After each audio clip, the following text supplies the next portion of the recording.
Halo teman-teman, selamat datang di channel Gentur Mesubudi. Di video ini kita akan bahas soal geografi UTBK tahun 2021 versi yang beda dengan video sebelumnya. Untuk kalian yang butuh buku penunjang persiapan seleksi PTN, bisa cek link di deskripsi ya. Oke, mari langsung masuk ke soal. Faktor utama penyebab terbentuknya danau tapal kuda pada sungai dengan pola alur meander adalah A. Perpindahan alur sungai utama, B. Peningkatan kecepatan aliran, C. Perubahan kedalaman sungai, D. Peningkatan pengendapan sungai, atau E. Penurunan volume sedimen. Perhatikan proses pembentukan danau tapal kuda berikut ini. Terlihat bahwa danau tapal kuda pada awalnya adalah bagian kelokan dari suatu meander. Akibat pengendapan atau sedimentasi yang semakin banyak, maka pada salah satu kelokan meander itu dapat menumpuk material lumpur, sehingga lama-kelamaan akan tertutup, sehingga terbentuklah sungai mati atau danau tapal kuda. Kemudian aliran sungai induknya akan membentuk saluran yang baru. Jadi jawabannya yang D, peningkatan pengendapan sungai.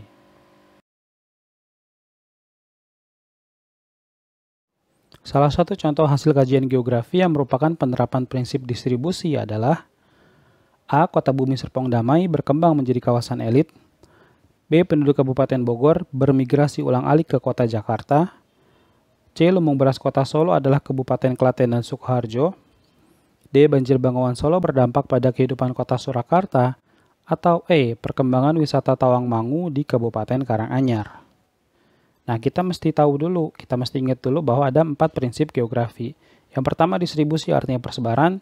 Yang kedua interrelasi artinya keterkaitan, yang ketiga deskripsi artinya penggambaran, dan yang keempat korologi yang merupakan gabungan dari semuanya. Dari semua pilihan jawaban di atas, yang mengandung prinsip distribusi adalah yang C. Lumbung beras kota Solo adalah Kabupaten Klaten dan Sukoharjo. Kalimat tersebut menunjukkan tentang kota Solo yang memiliki lumbung beras yang tersebar di beberapa kabupaten, diantaranya Klaten dan Sukoharjo.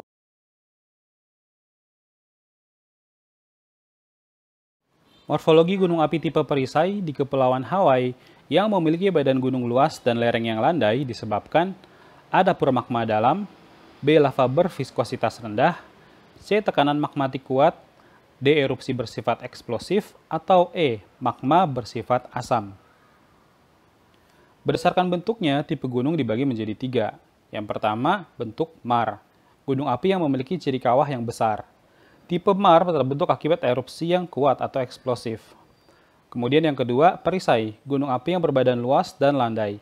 Terbentuk dari erupsi yang lemah dan lava yang dominan keluar berwujud cair atau disebut efusif. Dan yang ketiga, bentuk strato, gunung api berbentuk kerucut, terbentuk dari kombinasi erupsi eksplosif dan efusif secara bergantian. Dari penjelasan di atas, dapat diketahui jawaban yang tepat adalah B, lava berviskositas rendah. Viskositas arti kekentalan, maka viskositas rendah artinya cair.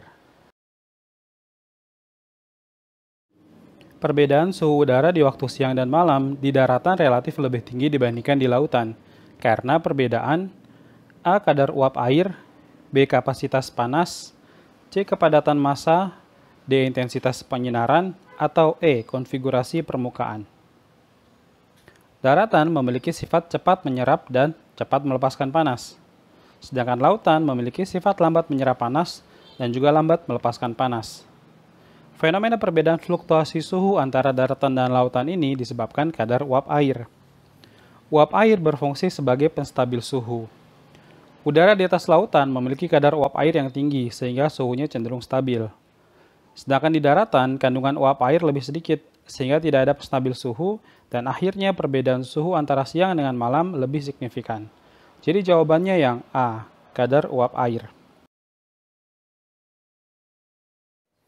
Warna coklat gelap dominan pada air sungai yang sumber alirannya berasal dari kawasan lahan gambut, disebabkan tingginya A. Kandungan kation, B. Senyawa organik, C. Kandungan besi, D. Kadar besi sulfida, atau E. Senyawa anorganik.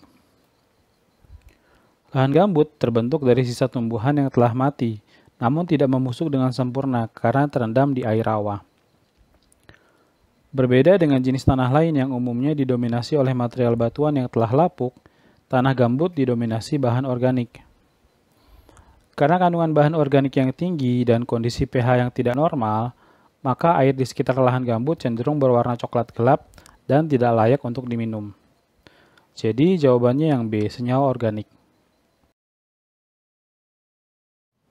Faktor yang menyebabkan lahan pada lereng-lereng pegunungan umumnya bersifat kurang dapat mendukung tanaman, karena A. Proses erosi intensif, B. Sulum tanahnya tipis, C. Ketersediaan air terbatas, D. Kemiringan lereng curam, atau E. Tekstur tanahnya lempung.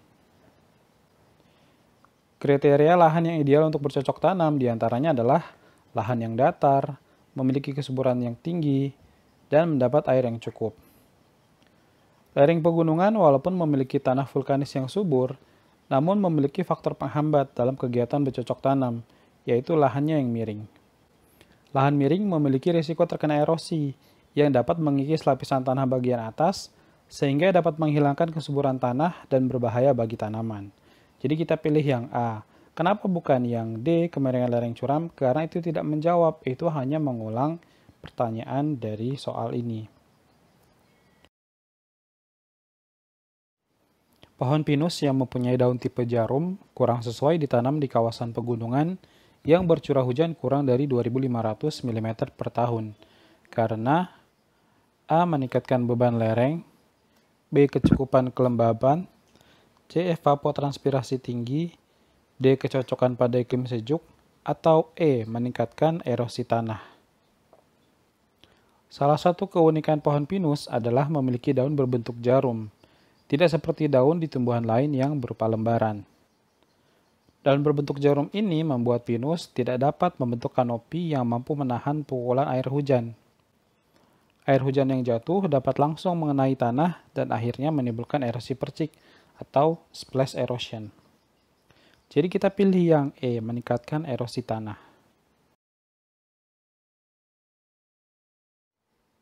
Bonus demografi yang akan dialami oleh Indonesia pada tahun 2030 adalah sebagai akibat dari kondisi A. Penduduk usia produktif tinggi, B. Beban tanggungan meningkat, C. Penduduk usia muda meningkat, D. Jenis pekerjaan lebih variatif, atau E. Tingkat pendidikan meningkat. Sejak sensus penduduk 2020 diketahui bahwa Indonesia sedang mengalami bonus demografi, yaitu pertambahan jumlah penduduk pada kelompok usia produktif yang berada pada 15-64 tahun. Ini merupakan pertanda positif karena dengan jumlah penduduk usia produktif yang tinggi, angka ketergantungan di Indonesia menjadi semakin rendah. Jadi kita pilih yang A, penduduk usia produktif tinggi.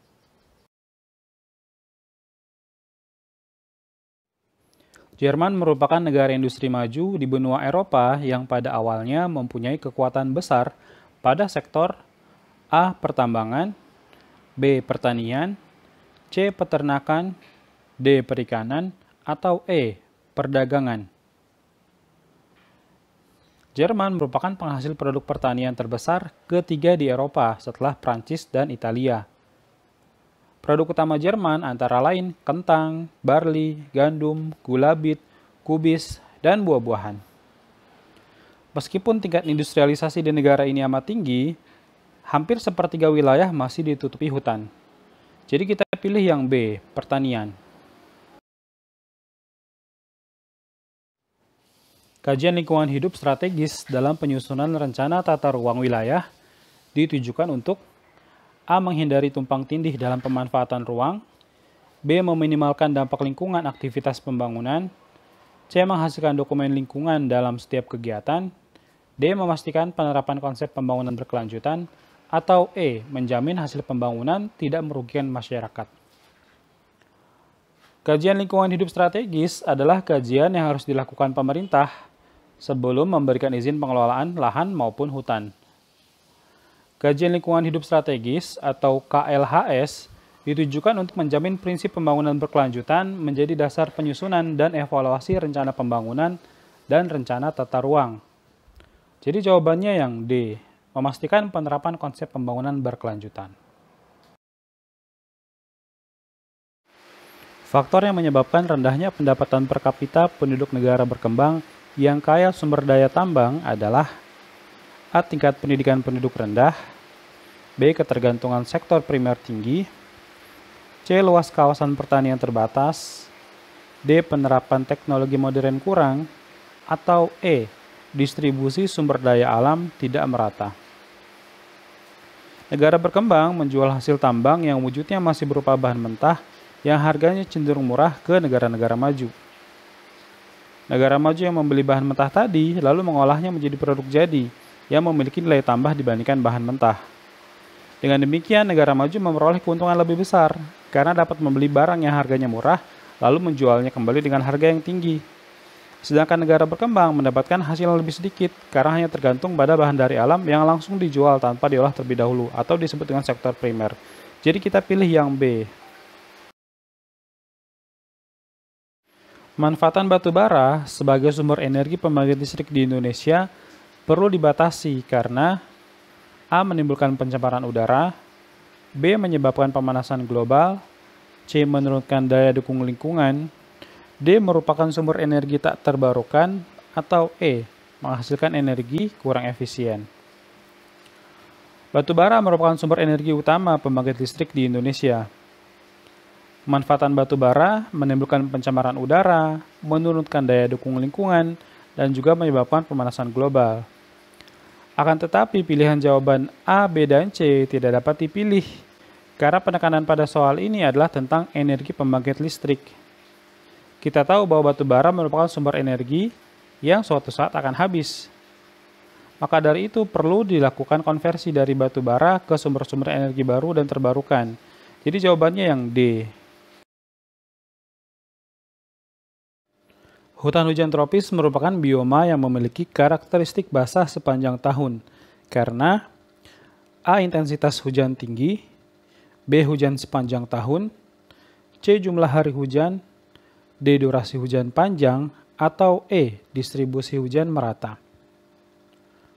Suatu bioma dengan bioma lainnya, perbedaan utamanya terletak pada curah hujan. Dari semua bioma yang ada, hutan hujan tropis merupakan yang paling tinggi curah hujannya. Letaknya di Khatulistiwa membuat bioma ini mendapatkan curah hujan yang tinggi. Curah hujan merupakan intensitas atau banyaknya air hujan yang jatuh. Jadi di sini kita pilih yang A, intensitas hujan tinggi. Kegiatan pemanenan air hujan untuk mengurangi risiko kekeringan terus digalakan di seluruh wilayah Indonesia karena A. Kandungan cemaran air hujan rendah, B. Air hujan mengandung oksigen tinggi, C. Air hujan jernih dan ber-pH netral, D. Ketersediaan air hujan melimpah ruah, atau E. Pemanfaatan air hujan bersifat lestari. Indonesia dikaruniai letak astronomis dan geografis yang membuatnya mendapatkan curah hujan yang sangat tinggi.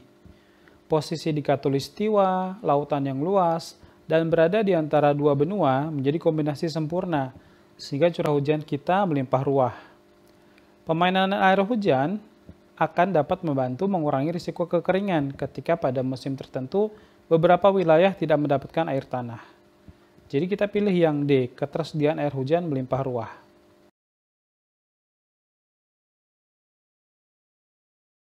Pada klasifikasi desa di Indonesia, karakteristik desa swakarya seperti masyarakat Baduy luar ditandai apakah mata pencahariannya agraris, sistem kekerabatannya masih kuat, tradisi masih dipegang teguh, teknologi belum berkembang, atau sanksi sosial masih berlaku. Terdapat 3 perkembangan desa, yaitu desa swadaya, swakarya, dan swasembada. Ciri dari desa swadaya antara lain sebagai berikut. Kemudian desa swakarya, cirinya sebagai berikut. Dan inilah ciri desa swasembada. Dari ciri yang telah disebutkan, maka jawaban yang paling tepat adalah teknologi belum berkembang. Pembeda utama antara swadaya, swakarya, dan swasembada dari aspek teknologi adalah swadaya masih sangat tradisional.